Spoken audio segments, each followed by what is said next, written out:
What is this? What is this, sir? Please cooperate. Please cooperate. Sir. Harish Rao గారు. Sir Harish Rao గారు. Sir గౌరవ speaker గారితో మా మనవి ఏంటంటే అధ్యక్ష, సార్ ఈ రకంగా మీ పట్ల ఈ రకంగా వాళ్ళు వ్యవహరించి చైర్ మీద సార్ ఇప్పుడు వారికి కేటాయించిన సమయం 10 నిమిషాలు, మీరు 25 నిమిషాలు మాట్లాడిచ్చారు. 3 సార్లు మీరు 1 మినిట్ చొప్పున 3 సార్లు ఇచ్చారు.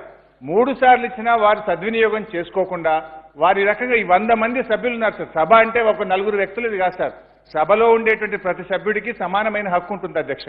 కానీ వారు ఈరోజు 4 సభ్యులు నిలబడి మీరు వారికి కేటాయించిన సమయం కంటే 3 సమయం ఎక్కువ మాట్లాడారు అధ్యక్ష. 3 సమయం ఎక్కువ ఇచ్చారు. 4 సార్లు మీరు అదనంగా సమయం ఇచ్చిన తర్వాత కూడా ఈ రకంగా మీ పట్ల వారు దురుసుగా ప్రవర్తించడం పట్ల ఇది చాలా దురదృష్టకరం అధ్యక్ష.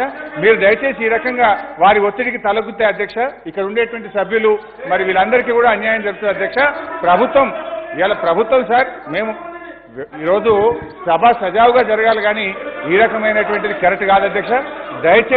దయచేసి మీరు ఒత్తిడికి లోను కాకుండా సభలో ఉండే అందరు సభ్యుల యొక్క హక్కులు కాపాడే విధంగా ప్రభుత్వాన్ని కూడా మీరు దృష్టిలో పెట్టుకొని ఈ రకంగా మీరు సమయం ఇవ్వకూడదని మీ ద్వారా మేము విజ్ఞప్తి చేస్తున్నాం అధ్యక్ష.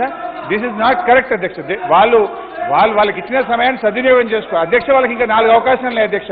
రేపు బడ్జెట్ మీద మాట్లాడొచ్చు, పద్దుల మీద మాట్లాడొచ్చు, అప్రాప్రియేషన్ మీద మాట్లాడొచ్చు.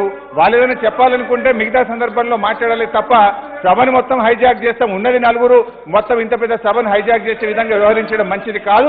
వాళ్ళు బేషరతుగా రాజగోపాల్ రెడ్డి గారు మీ పట్ల వాడినటువంటి భాష ఏదైతే ఉందో మీ మీద వారు చేసిన దానికి బేషరతుగా క్షమాపణ చెప్పాలి అధ్యక్ష. ఫస్ట్ బట్టి గారు వారు క్షమాపణ చెప్పిన తర్వాత మాట్లాడాలి. బట్టి గారు కూడా డిప్యూటీ స్పీకర్ గా పనిచేసింది అధ్యక్ష. This is not the way అధ్యక్ష. బట్టి గారు ముందు బేషరతుగా క్షమాపణ చెప్పిన తర్వాతనే వారు ఇంకో విషయం మాట్లాడాలి తప్ప లేకపోతే మేము దీన్ని అంగీకరించాం అధ్యక్ష. సార్ క్షమాపణలు చెప్పడానికి మేమేం తప్పు చేయలేదు అధ్యక్ష. మాకు అపారమైనటువంటి గౌరవం ఈ కుర్చీ మీద ఉంది, సభ మీద ఉంది. మేము ఎక్కడ తప్పు మాట్లాడలేదు. Parliamentary language. దయచేసి అధ్యక్ష, ఈ రాష్ట్రంలో గిరిజనులు పోడు భూముల గురించి పెద్ద ఎత్తున ఆందోళన చెందుతూ ఉన్నారు అధ్యక్ష. ఇదే సభలో నిండు సభలో ముఖ్యమంత్రి గారు అనేక సందర్భాల్లో పోడు భూముల సమస్యలను నేను పరిష్కారం చేస్తా, కుర్చీ వేసుకొని అక్కడనే అన్ని అధికారులను అక్కడనే తీసుకొని వచ్చి పరిష్కారం చేస్తానని గత 2 సంవత్సరాల నుంచి చెప్తా ఉన్నారు అధ్యక్ష. ఇంతవరకు అది కాలేదు. దయచేసి గిరిజనుల సమస్య అధ్యక్ష ప్లీజ్ డోంట్ డిస్టర్బ్.